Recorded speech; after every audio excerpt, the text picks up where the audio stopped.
तो धान के मुद्दे पर सूबे की सत्ताधारी दल कांग्रेस ने बीजेपी सांसदों के घर और दफ्तरों के बाहर नगाड़ा बजाने का फैसला किया है। पीसीसी की ओर से आदेश जारी कर सभी जिला और ब्लॉक अध्यक्षों को आज से बीजेपी सांसदों के घरों और दफ्तरों के बाहर दल बल के साथ नगाड़ा प्रदर्शन करने को कहा गया है।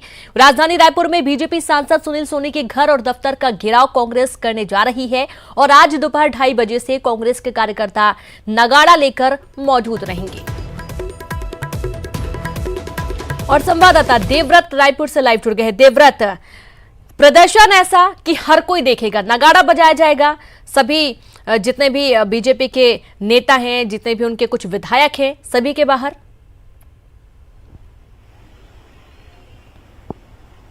जी बिल्कुल, और क्योंकि धान का कटोरा छत्तीसगढ़ कहा जाता है और धान पर ये सियासी उबाल अब देखने को मिल रहा है, कांग्रेस की तरफ से ये प्रदर्शन आज किया जाना है। और ठीक मैं कांग्रेस भवन के सामने खड़ा हूं, जिला कार्यालय है ये कांग्रेस भवन का, जो कि पहले ये प्रदेश कार्यालय हुआ करता था और संभवतः ये अब सरकार बनने के बाद कांग्रेस का पहला बड़ा प्रदर्शन होगा और इसकी पूरी तैयारियां चल रही है, जिसमें सांसदों का घेराव जो है वो कांग्रेस करने जा रही है। ढोल नगाड़ों के साथ यहां पर जो तमाम कांग्रेस के कार्यकर्ता पहुंचेंगे और इसके बाद सीधे कूच करेंगे जो सांसद हैं सुनील सोनी के निवास पर।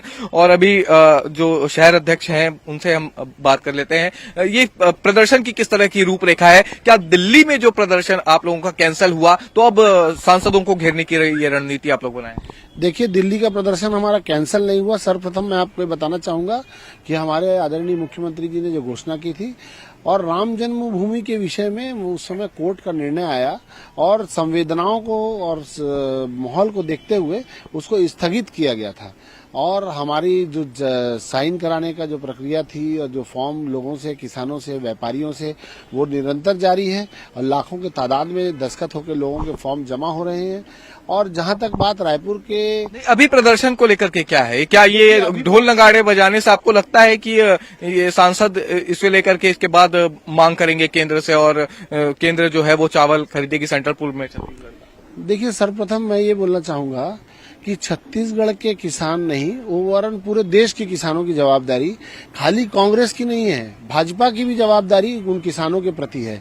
खाली बड़े सेठ, धन्ना सेठ, व्यापारी, आपने स्पेक्ट्रम की जो बहुत बड़ा विषय है, आपने केंद्र सरकार से बड़े बड़े सेठों के स्पेक्ट्रम 2 साल के माफ कर दिए। जो ये तो बात है लेकिन ये जो प्रदर्शन आप लोग आज कर रहे हैं, ये सांसदों के घर जाकर के क्या ये बताने की क्या कोशिश है जनता को? क्या ये कोशिश है कांग्रेस की बताने की कि किसान विरोधी चेहरा है बीजेपी का? देखिए, कोशिश नहीं है, हम तो घोषित करते हैं। आज लोकसभा में इनके सांसद छत्तीसगढ़ के किसानों की आवाज क्यों नहीं उठा रहे हैं? ये अपने स्टैंड को क्लियर करें कि छत्तीसगढ़ के किसान का धान ये 2500 रुपए में खरीदवाना चाहते हैं कि नहीं खरीदवाना चाहते हैं। जो चावल सेंट्रल पूल में केंद्र को खरीदना है, छत्तीसगढ़ के सांसद वहां जाकर नरेंद्र मोदी जी को काहे दबाव नहीं बनाते? तो बिल्कुल, ये धान का कटोरा छत्तीसगढ़ कहा जाता है रेणु, और अभी धान को लेकर के ही जमकर सियासत यहाँ पर देखने को मिल रही है। कांग्रेस का पक्ष हमने सुना, कांग्रेस यही कह रही है कि केंद्र जो है वो उसकी वजह से हम समर्थन मूल्य की में अभी चावल जो खरीदने में सक्षम नजर नहीं आ रहे हैं और सीधे दोष यहाँ पर केंद्र पर मढ़ा जा रहा है। और अब ये प्रदर्शन होगा जिसमें सांसदों के निवास का घेराव करेंगे और सांसदों को ये बताने की कोशिश की जाएगी कि छत्तीसगढ़ के जो किसान हैं उनके बारे में जो सांसद हैं वो सुधले। और इसकी आवाज जो है सड़क से लेकर के सदन तक उठ चुकी है धान के मसले को लेकर के। और अब ये प्रदर्शन के जरिए एक बार फिर ये कोशिश होगी कि सेंट्रल पूल में जो है केंद्र जो है वो चावल की खरीदी करे। तो एक तरह से बीजेपी ने भी इस मसले पर एक बड़ी चुनौती दी है और कहा है कि कांग्रेस ने जो अपना वादा किया है वो कांग्रेस अपना वादा निभाए। तो एक तरह से किसान यहाँ पर बेबस नजर आता है और राजनीति तो जो है वो चरम पर यहाँ पर छत्तीसगढ़ में देखने को मिल रही है धान को लेकर। जी भी आपसे जानकारी अपडेट लेते रहेंगे किस तरीके से सुनील सोनी के घर के बाहर प्रदर्शन किया गया है और इसकी किस तरीके की प्रतिक्रियाएं भी सामने आ रही हैं। बहुत बहुत शुक्रिया देवव्रत।